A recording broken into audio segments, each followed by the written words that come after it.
Então, hoje nós vamos falar sobre Davi, porque o João Brancato pediu para que eu falasse um pouquinho sobre o Davi, que não é o Davi do Michelangelo, mas que é um grande pintor que foi determinante para a arte do século XIX e XX. Mas antes de falar sobre o Davi, eu tenho que responder, é uma resposta curta, ao Neil Rock, que escreveu perguntando o seguinte: as mudanças nas artes começam sempre com um pensamento filosófico orientando os artistas, Aristóteles, etc. E eu fico pensando que nos vídeos precedentes eu deixei, talvez de uma maneira muito mecânica, um determinismo entre o pensamento e a produção artística. É, não é assim, não funciona desse jeito. E eu vou dizer daqui a pouquinho como é que funciona. Mas antes o Felipe tem um recado.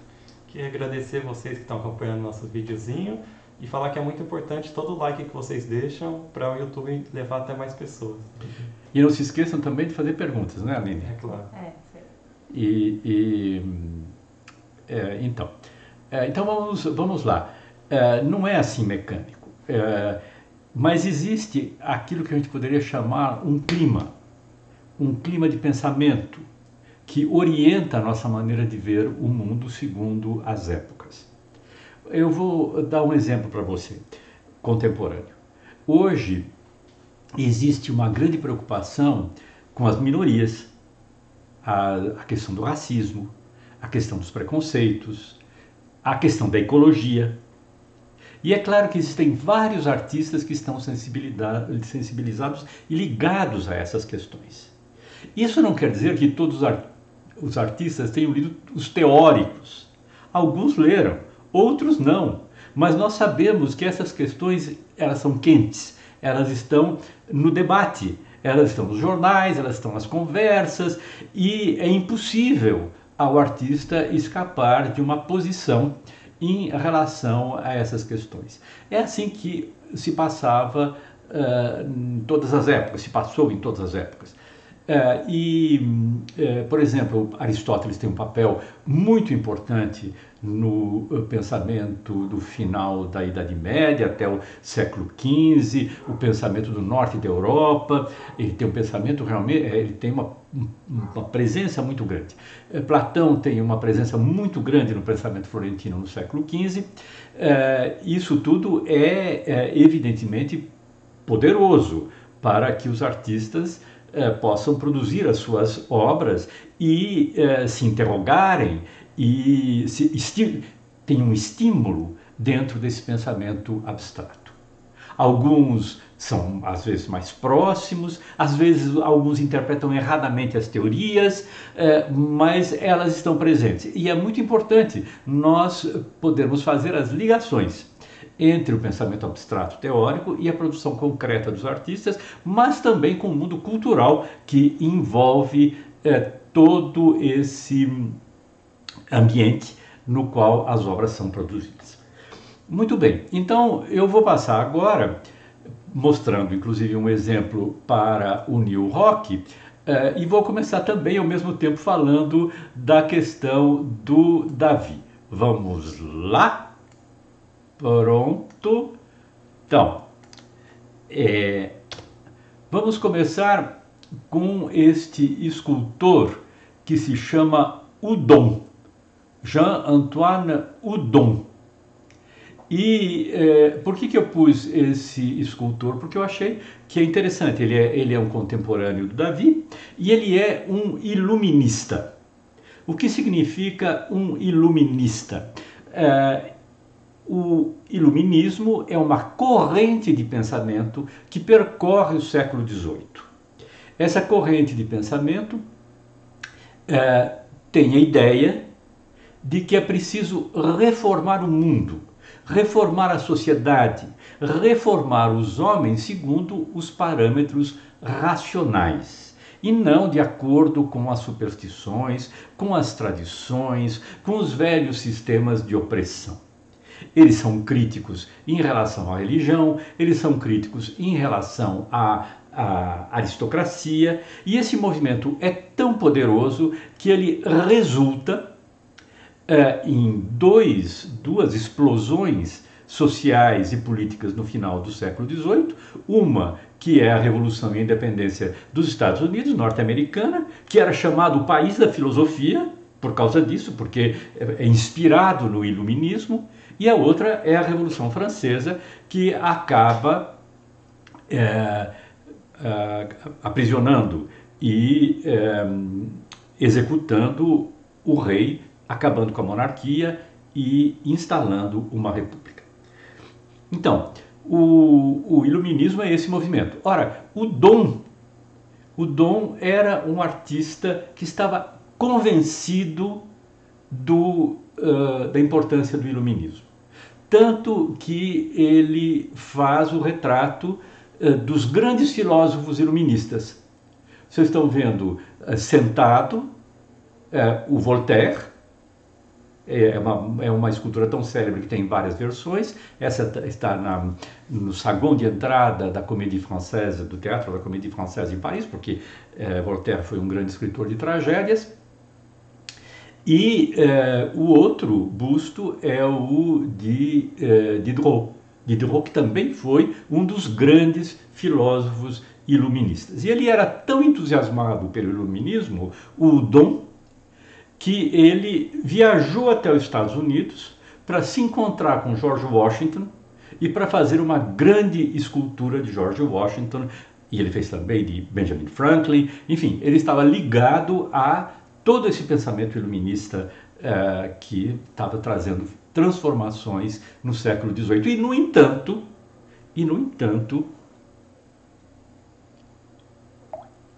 se ele estava ligado a essa ideia da reforma da humanidade, ele não aderiu à reforma das artes que estava se desenvolvendo no mesmo sentido do iluminismo. Ele permaneceu fiel àquilo que ele tinha aprendido a fazer. E vocês vejam, apesar dele ter colocado o Voltaire com uma toga, isso é uma coisa importante do ponto de vista da história dos costumes, porque vocês estão vendo, tanto o Diderot quanto o Voltaire, eles não têm peruca. E a peruca era uma coisa da moda, na qual era uma espécie de símbolo da aristocracia. E isso, a partir desses movimentos, dessas representações, a peruca cai fora de moda. E, no entanto, ele faz uma escultura que tem os traços daquilo que a gente chamaria a arte do antigo regime. A arte do antigo regime, a arte do barroco tardio, a arte rococó, que recobre mais ou menos as mesmas coisas, às vezes não exatamente, mas mais ou menos as mesmas coisas. E por que eu estou dizendo isso? Apesar dele ter feito esse Voltaire de toga, ele faz um Voltaire extremamente vivo.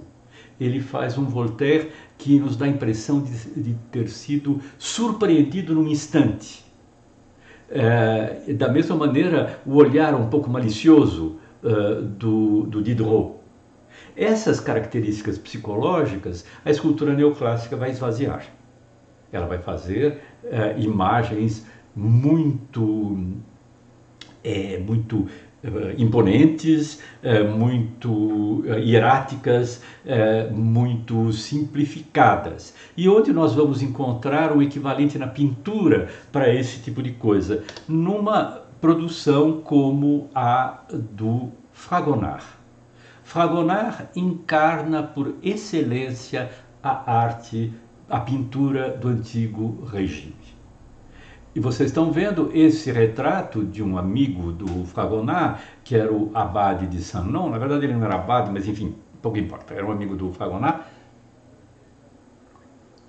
Nós temos exatamente essa maneira de captar o instante, de captar o olhar, como se ele tivesse tomado por alguma ideia que nós imediatamente pegamos aí. Esse é um chamado retrato de fantasia.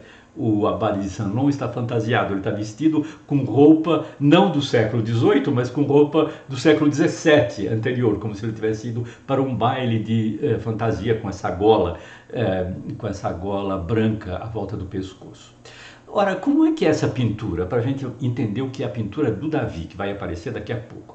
Como é que é essa pintura? Essa pintura, em primeiro lugar, é uma pintura muito rápida. Atrás desse quadro tem uma etiqueta que foi retirada, mas que foi conservada com muito cuidado no Museu do Louvre, uma etiqueta dizendo que ele foi feito em 1 hora. Isso significa que a ideia da rapidez é intrínseca a essa pintura e era considerada como uma proeza. Por que essa ideia da rapidez? Porque esses pintores no Antigo Regime, eles eram treinados como um virtuoso, como aquele que toca o violino, como aquele que toca o violão, como aquele que toca o piano, a fazer com uma rapidez enorme e a captar tudo.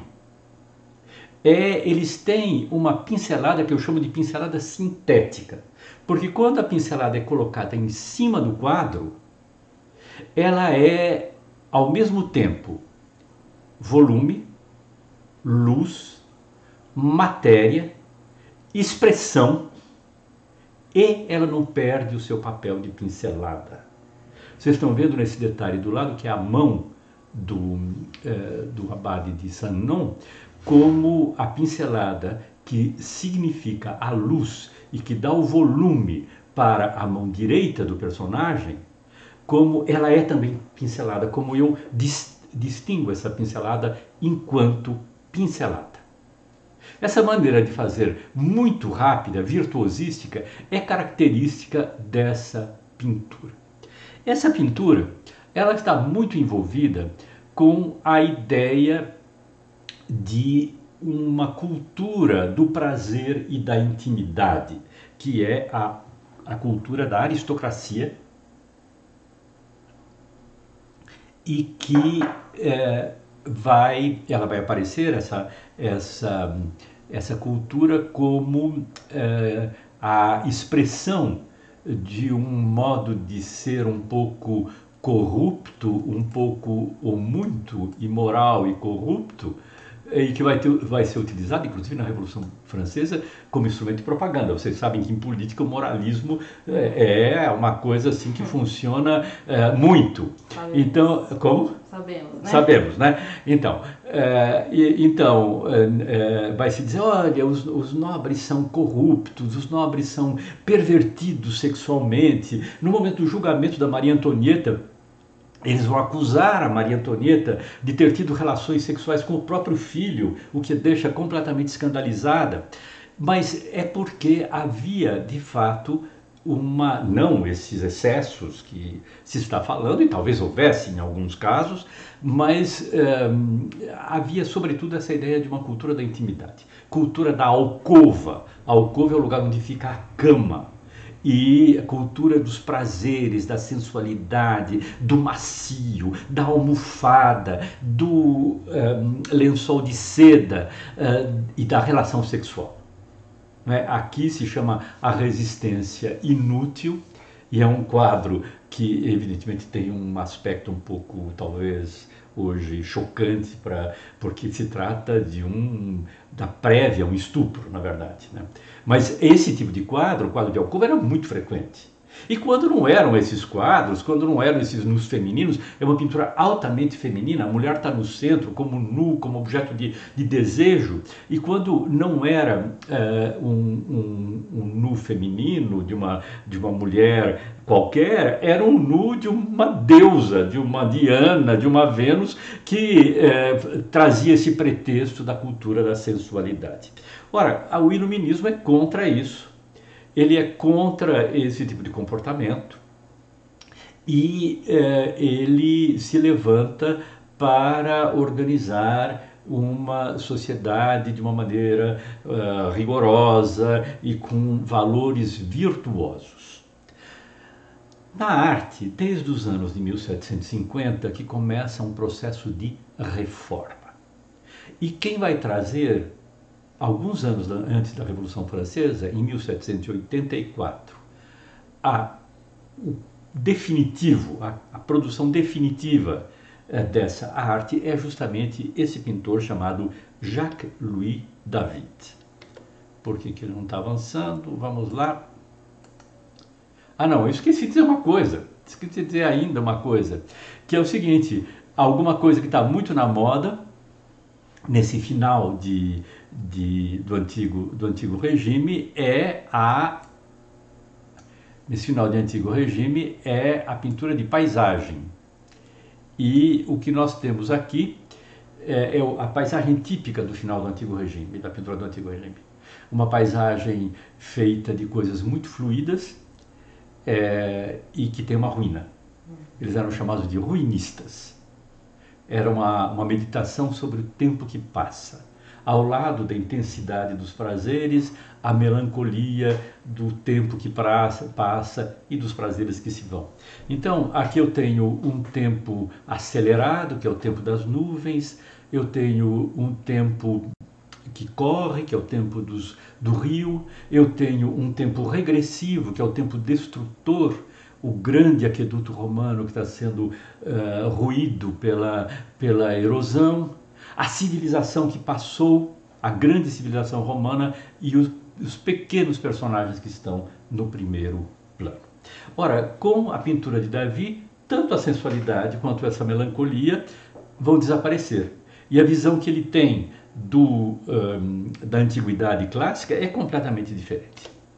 Agora sim, agora é Davi com esse quadro fundamental e formador que é o juramento dos Horácios.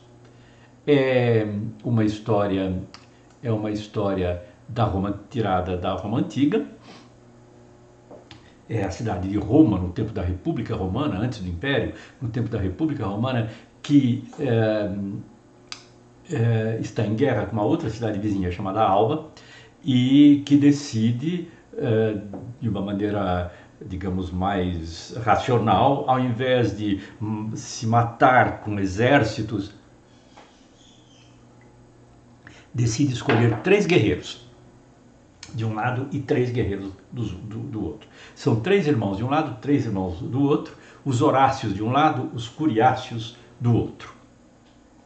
E aqui são os 3 Horácios que estão prestando juramento ao pai, ao velho Horácio.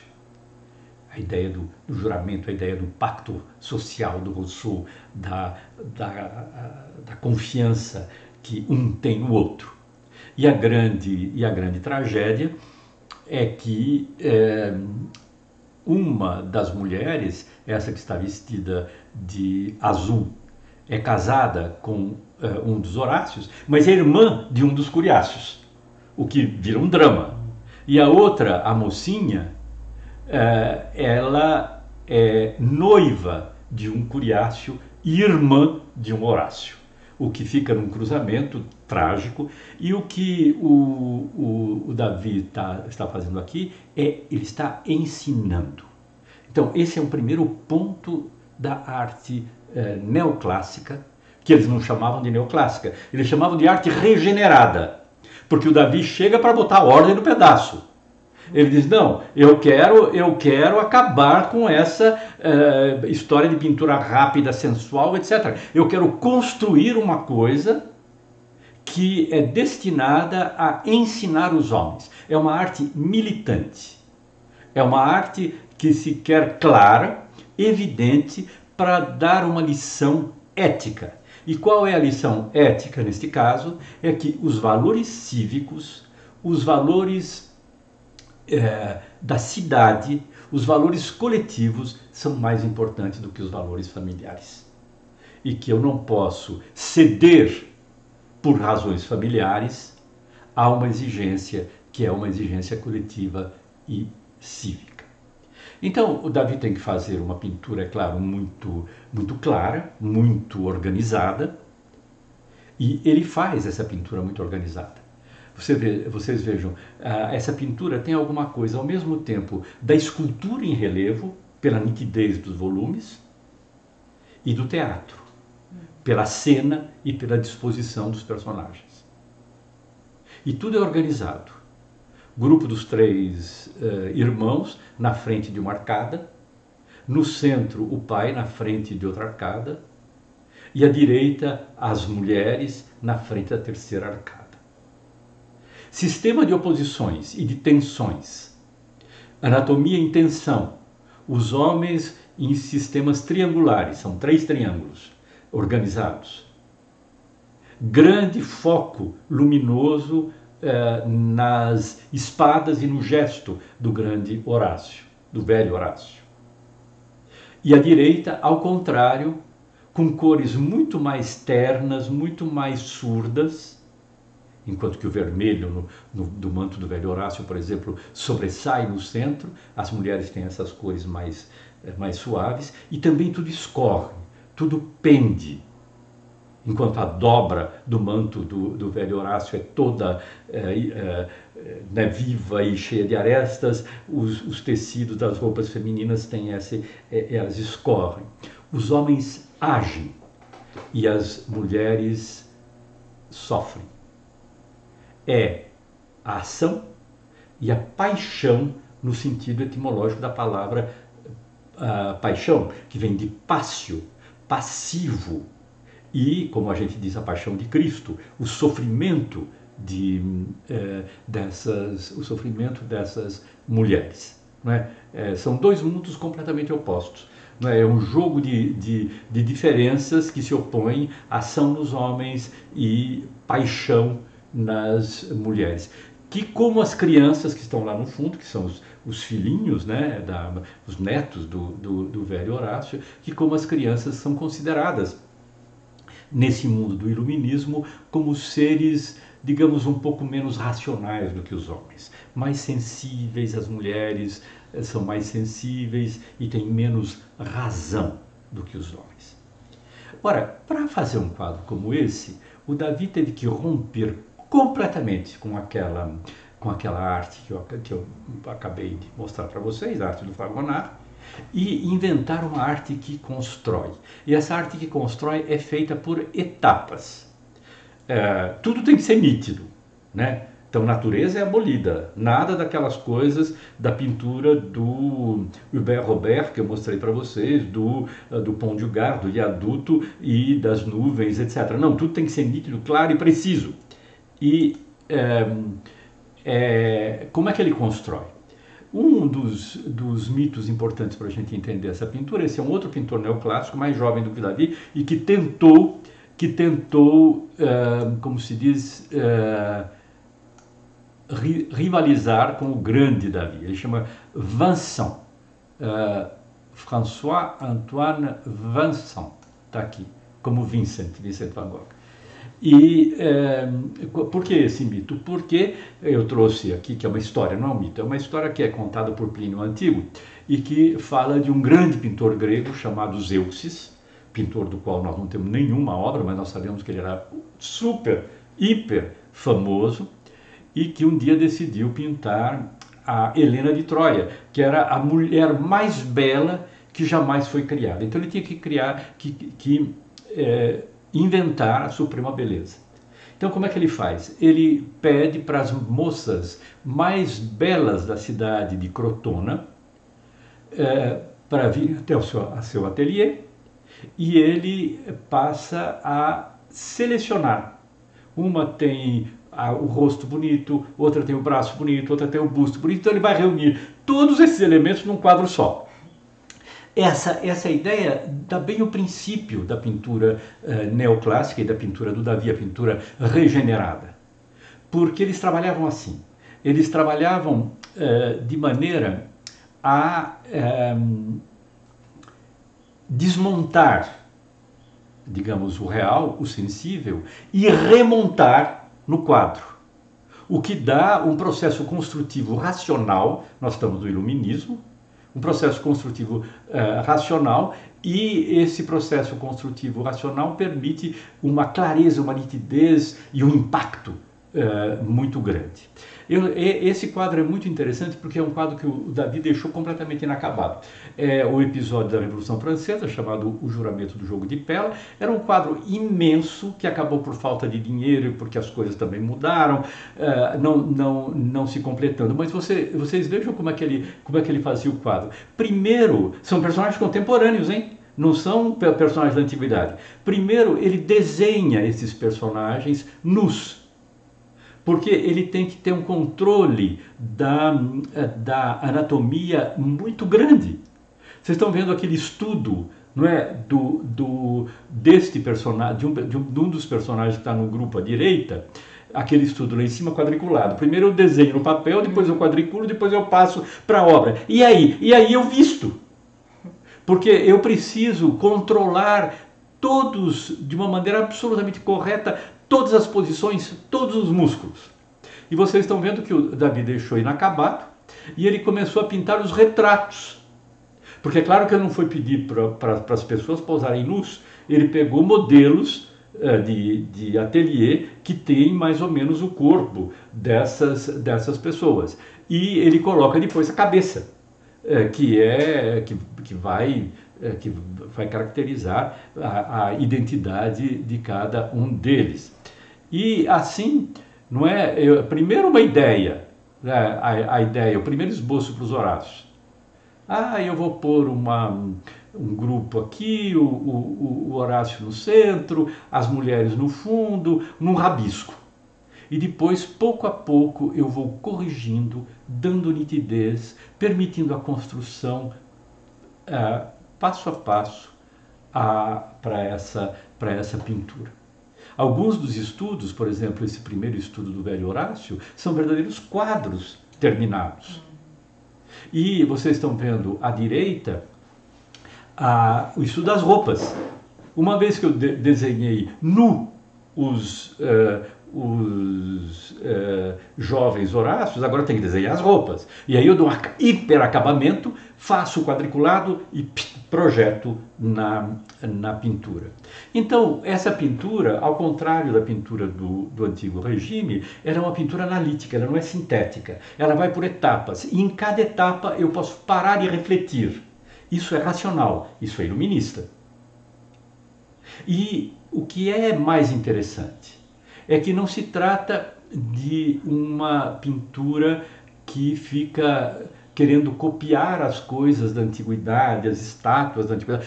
Copia, quer dizer, se inspira nessas estátuas, mas que tem a ideia de uma observação. É o paradoxo de um classicismo analítico, empírico e eu poderia dizer realista. Ou seja, nesse momento, Aline, é o momento em que a ciência tem um papel extraordinário e os homens estão convencidos de que é possível ter um conhecimento universal. Nesse momento, os iluministas inventam a enciclopédia, que é o conjunto de todos os conhecimentos, a célebre enciclopédia de Diderot e de D'Alembert. Essa pintura, de algum modo, é também um instrumento de conhecimento. Porque eu vou lá, eu conheço o personagem, eu conheço a anatomia e depois eu construo numa obra que é fictícia, que é clara, mas que deve à observação os seus elementos que são depurados depois. Eu parto da observação, eu faço a depuração, eu inscrevo a imagem na tela. Davi é um artista, esse ponto também é importante, iluminista porque ele se envolve na política e ele é jacobino, ele vota a morte, na convenção ele vota a morte do rei Luís XVI, e ele faz esse quadro que é a morte de Marat, o grande líder revolucionário francês, Marat, que foi assassinado na sua banheira. Ele tinha uma doença de pele que dava coceira e ele passava o maior tempo dele na banheira e ele recebia as pessoas e uma moça, Charlotte Corday, chegou com um punhal e ela, como se diz, assassinou o Marat. Vocês vejam como os objetos aqui têm um papel, não porque eles não são exatamente simbólicos, eles se tornam significantes. Então tem uma faca caída, vocês estão vendo a faca no chão? Sim. Tem uma faca caída, tem a pena na mão, porque ele era jornalista, tem a ferida, as gotas de sangue, tem a carta da Charlotte Corday, tem em cima da mesinha, não dá para vocês verem aqui, mas tem um tinteiro, uma pena e tem um assinhar, que era uma espécie de cheques da época da Revolução Francesa, que ele está enviando para uma família em dificuldade. E a ideia muito expressiva de alguém que se despoja, que não tem luxos, que ao contrário daquela nobreza toda cheia de sedas e de veludos, o móvel dele é um caixote. Um caixote simples, tosco, e o pintor se identifica com a posição política do Marat, porque ele assina no caixote uma dedicatória escrevendo "A Marat David". É a primeira vez que isso acontece. É a primeira vez na história das artes que um artista não está a serviço de um rei, de uma igreja, do que quer que seja, mas que escolhe o seu campo politicamente. Davi, ele não está do lado dos aristocratas. Ele escolhe, ele é uma consciência política, ele é alguém que tem o direito de escolher e que proclama na sua obra esse direito de escolha e a posição que ele tem. Depois da Revolução, o David vai aderir ao Império, como o Império fosse um continuador da Revolução, e ele vai ser o grande pintor de Napoleão.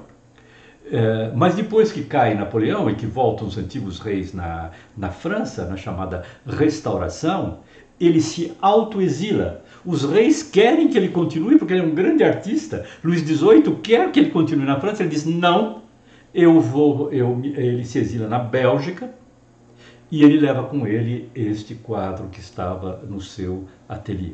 Então, pela primeira vez na história, existe essa fusão entre as convicções do artista e aquilo que ele produz. No passado, um artista não podia ser até livre pensador, ateu, e fazer um grande quadro para uma igreja. Agora, como no caso do Davi, a coisa mudou. Então, Davi é o pintor que vai servir, por escolha própria, à corte de Napoleão. Esse é o quadro do Napoleão que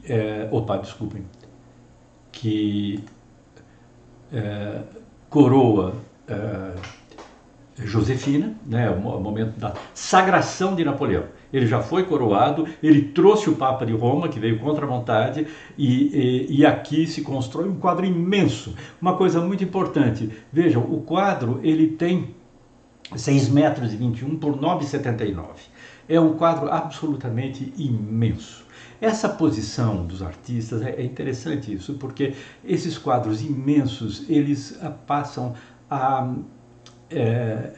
atuar sobre a cultura.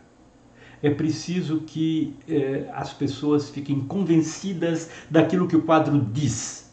E nada melhor que o tamanho para impor essa convicção. É um quadro imenso desse, não é? Quando Napoleão viu, que foi um quadro que deu um trabalho, levou tempo, ele fez bonequinhos pequenininhos, vestidos, ele, enfim, copiou cada uma das roupas que foram usadas para reconstituir a cena. Ele constrói esse quadro, ele constrói inclusive de uma maneira fictícia, ele muda a história, porque o Napoleão tinha brigado com a mãe dele, mas ele queria que a mãe dele estivesse presente na sagração, então ele colocou lá naquela tribuna no fundo, também tem uma arcada, e tem uma senhora lá sentada no meio, só que ela não estava presente, mas agora está, né? Agora quero ver alguém dizer que ela não estava presente, o quadro está dizendo. Né? Então, esses quadros grandes, eles têm um papel de afirmar a história. E No caso do Davi, esse quadro afirma o poder de Napoleão. Napoleão vai criar uma verdadeira propaganda graças à pintura, e à grande pintura, e graças a essa pintura e a pintura do Davi e a pintura dos alunos do Davi. Porque o João me perguntou também sobre os alunos do Davi. Quem são? Vamos ver esses alunos, vamos ver, eu vou tentar fazer isso mais rapidamente. Bom, Davi instala uma ortodoxia, não é? Desculpem. Davi instala uma meu Deus! Davi instala uma ortodoxia. Por que eu estou cortando aqui? O que eu tenho que fazer? Puxar mais isto aqui. Instala uma ortodoxia, aquela maneira rigorosa de pintar pela construção, pelos processos, etc. E os alunos, aqueles que têm, os que têm menos personalidade, eles vão se submeter à ortodoxia, e os que têm mais personalidade a roupa começa a ficar um pouco apertada e começa a rasgar nas costuras. E eles começam a inventar coisas. Aí existem 3 grandes alunos de Davi, que são chamados 3G, porque um se chama Gerard,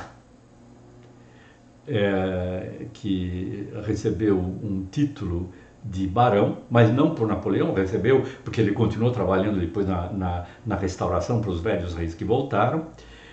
Gerard, Gros e Giraudet. São 3 Gs. Então esse primeiro é o Gerard, que se tornou talvez o maior retratista do seu tempo, mas que pintou também os grandes feitos de Napoleão. É interessante porque Davi nunca pintou uma cena de batalha. São os seus alunos que vão pintar as batalhas de Napoleão. E Gerard, ele soube de uma maneira muito esperta captar certas tradições do antigo regime, por exemplo, a constituição do céu, as nuvens que passam, os reflexos, a maneira astuciosa de iluminar. É a batalha de Austerlitz, e essa batalha de Austerlitz do Napoleão tem um mito.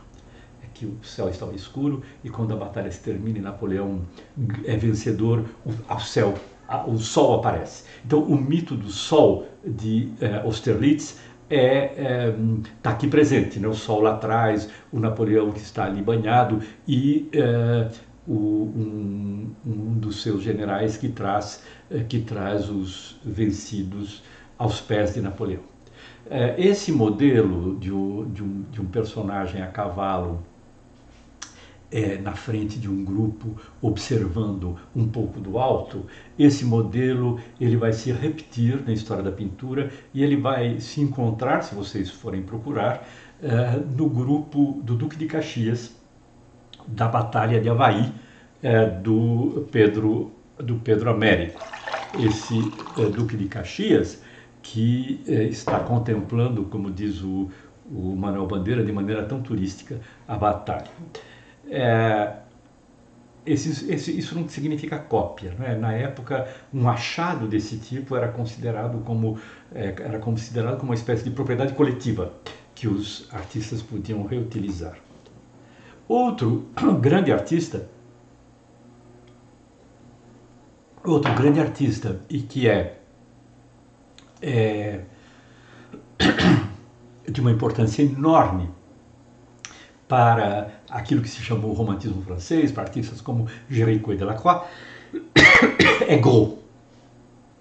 E Gros, que termina se suicidando, é obcecado pela morte, faz esse quadro extraordinário que é o Napoleão no campo de batalha de Eylau, que é no extremo norte da Europa. Foi um massacre absoluto, e o Napoleão tem uma frase célebre: se os reis soubessem quanto é péssima a guerra, vissem isso, eles aprenderiam como é péssima a guerra e não fariam mais guerra. Quer dizer, eu tenho razão, os meus inimigos estão errados, sou obrigado a fazer guerra a eles. Ele passou 8 dias no campo de batalha, é uma espécie de, faz parte da lenda napoleônica, olhando e cuidando dos feridos que estão enregelados. É um quadro muito grande, eu acho que ele está um pouco cortado aqui. Como é que eu faço aqui para diminuir? Não, desculpem.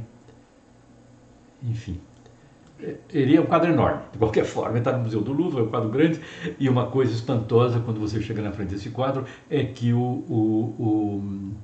como se diz, não adianta. O que você vê em primeiro lugar são esses cadáveres no primeiro plano. É uma tradição colocar cadáveres no primeiro plano dos quadros de batalha, mas aqui isso virou virou uma espécie de proclamação do horror da morte desses cadáveres enregelados, que são maiores do que o espectador. São caras enormes, são rostos enormes. E o Napoleão, já meio velho, inchado, passeando pelo campo. E vocês vejam, um dos aspectos que é complicado para a pintura neoclássica é a inserção da paisagem. Essa paisagem que aparece lá atrás, mas a gente perde um pouco a noção da perspectiva nessa paisagem. Aparece como uma espécie de plano de fundo lá atrás.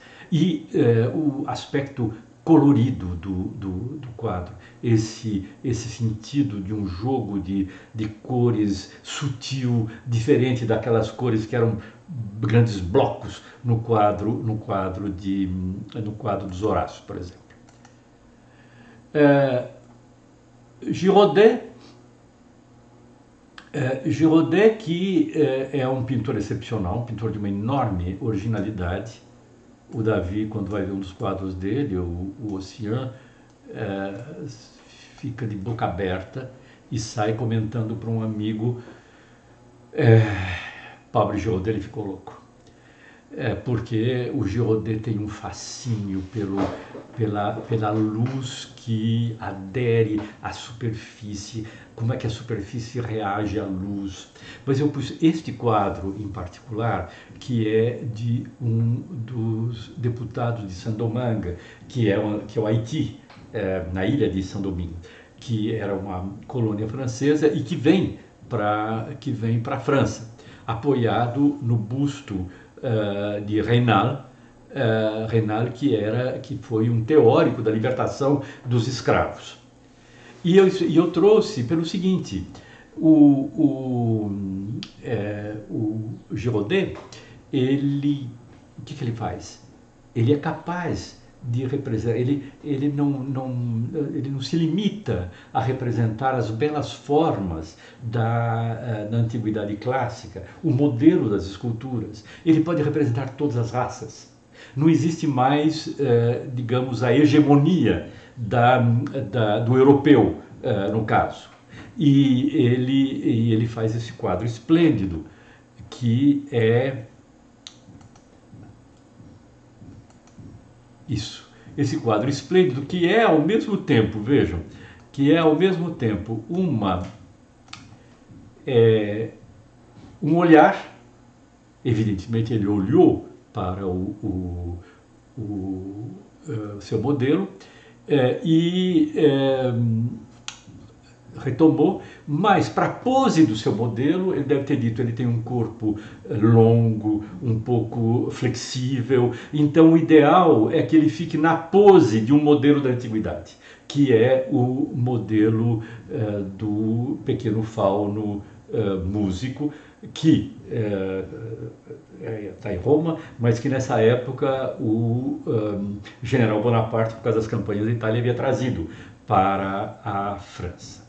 Então, Girodet é outro dos discípulos.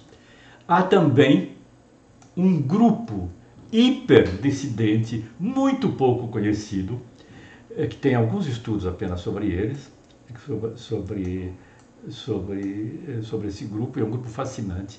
São alunos de Davi, que foram animados por um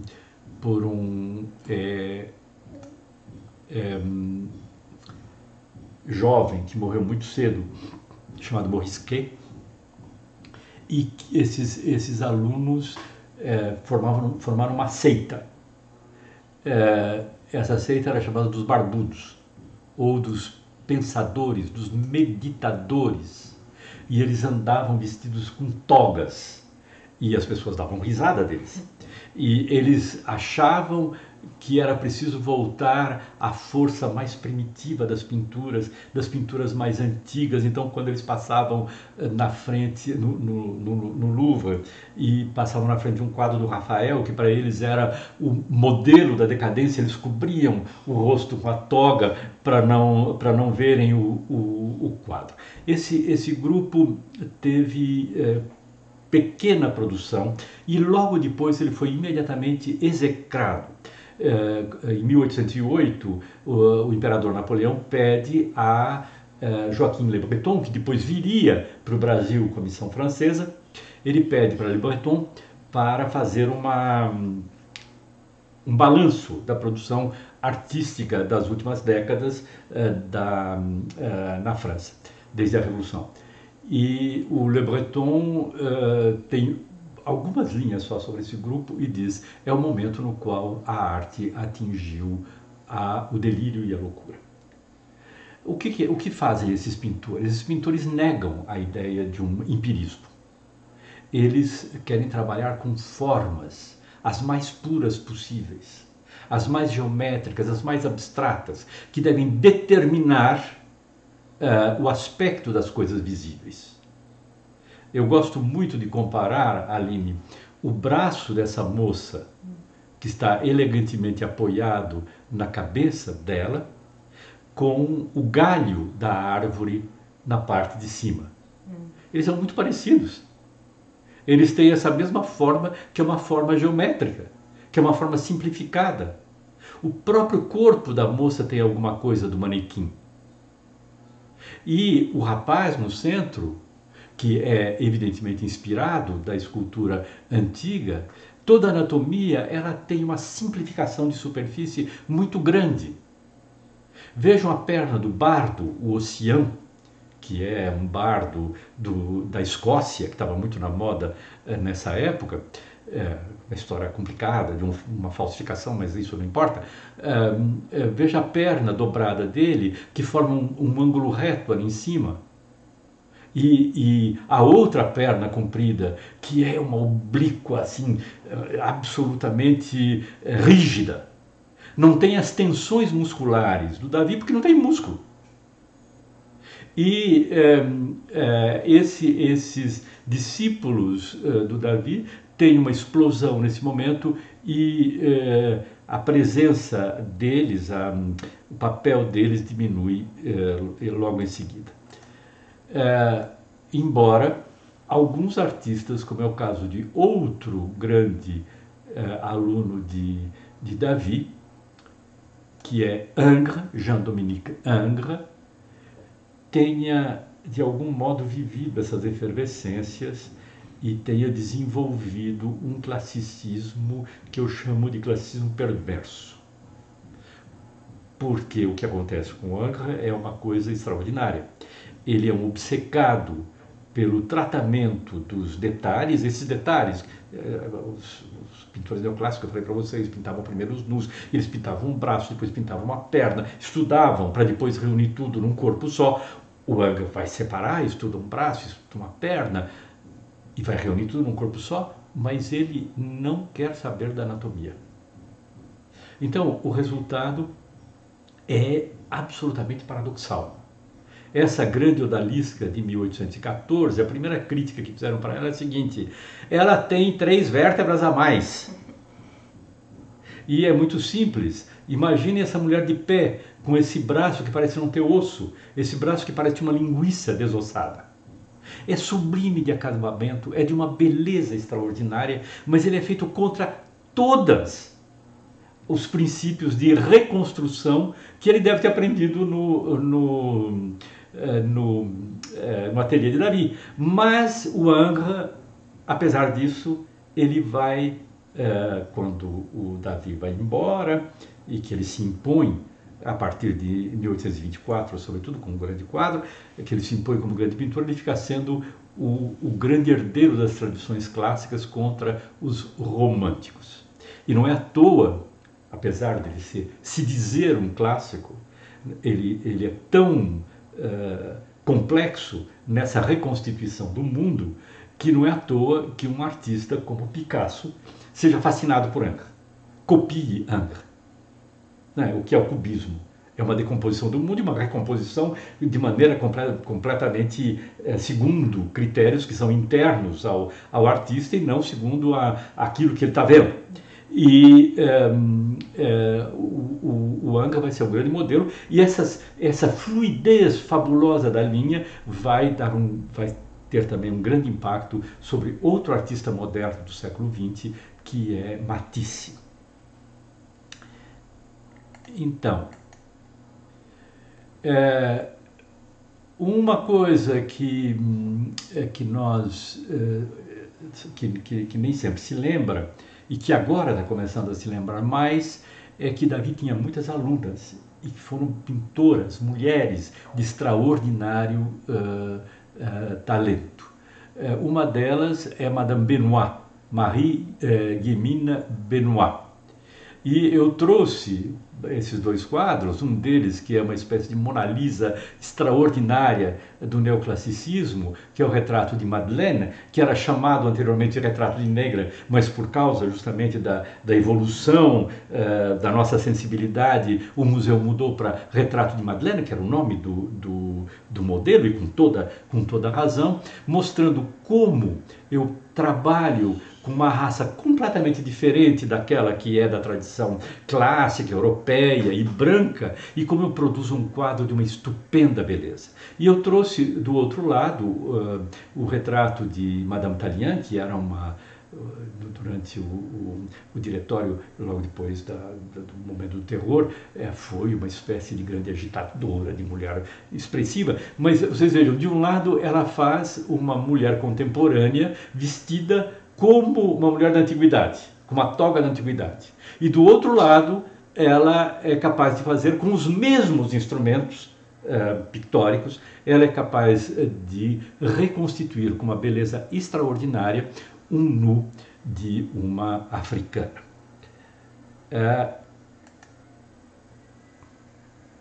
Então, agora os discípulos de Davi que vieram para o Brasil.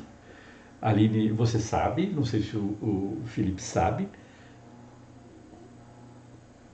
Napoleão cai em 1815, os velhos iluministas que ainda acreditavam em alguma coisa na corte napoleônica das tradições revolucionárias, eles ficam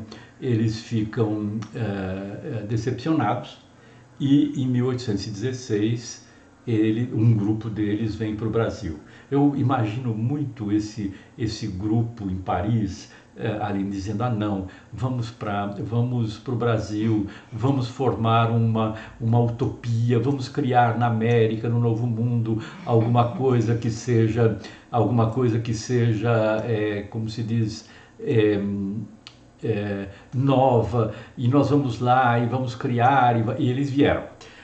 Foi um grupo grande que tinha pintor, escultor, gravador, um grande teórico que era o Joaquim Le Breton, e a presença deles aqui no Rio de Janeiro, sob Dom João VI, terminou com a criação nos anos de 1820 da Academia de Belas Artes no Rio de Janeiro. Um desses que veio é Jean-Baptiste Debré. Debré era aluno e parente de Davi, e Debré pintava para Napoleão. Por exemplo, a primeira distribuição das condecorações da Legião de Honra, essa grande condecoração que desde Napoleão até hoje é dada aos franceses que merecem mais, os grandes personagens contemporâneos, e o Napoleão inventou essa história, e o Debré não era um pintor tão importante quanto o Davi para pintar a sagração de Napoleão, mas ele pinta um episódio importante que é a criação dessa dessa legião de honra, evidentemente inspirado no quadro da coroação de Napoleão, com os personagens no primeiro plano, Napoleão no trono e lá atrás uma assistência importante por trás do altar da igreja dos Invalides.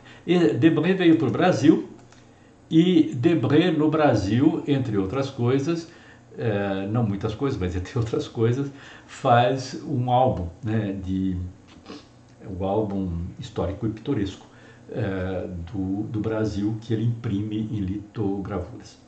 Esse álbum traz várias imagens do Brasil da época e é uma fonte extraordinária para os historiadores sobre os costumes brasileiros.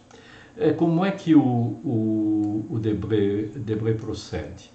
Ele tem os instrumentos, esses instrumentos neoclássicos.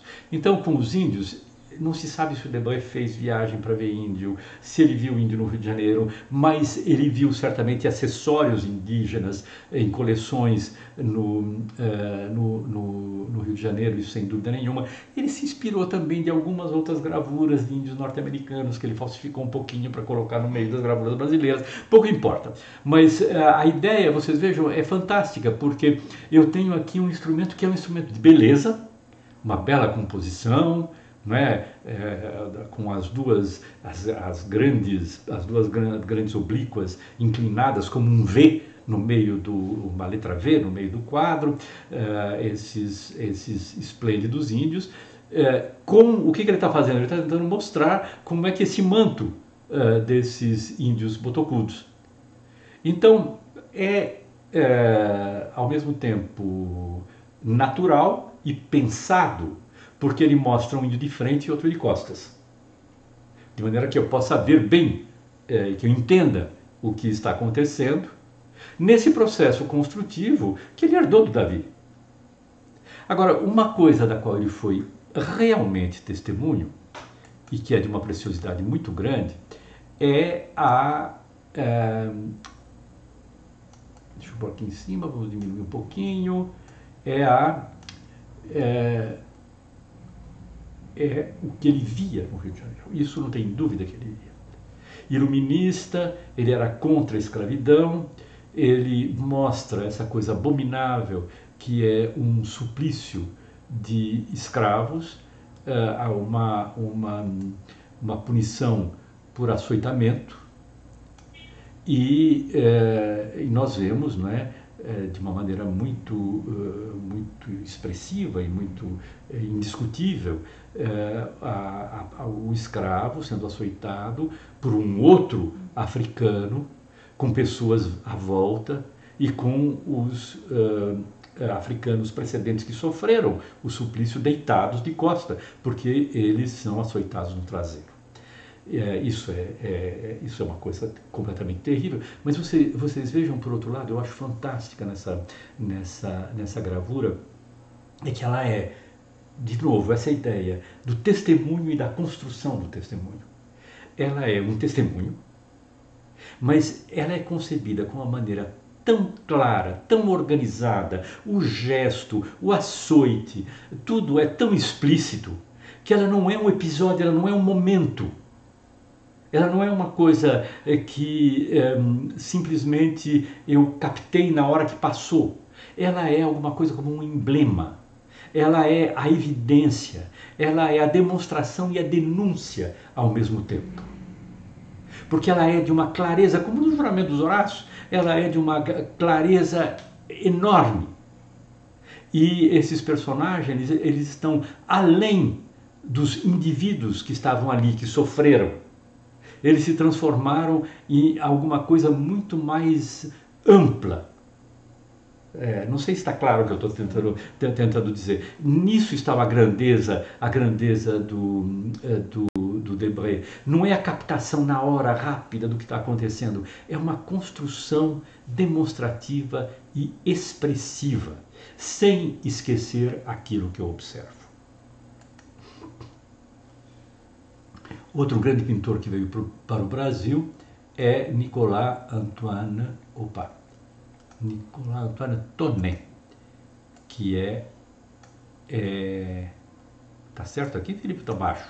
Certo. Acho que está cortando um pouquinho, deixa eu abaixar aqui. Aí, pronto.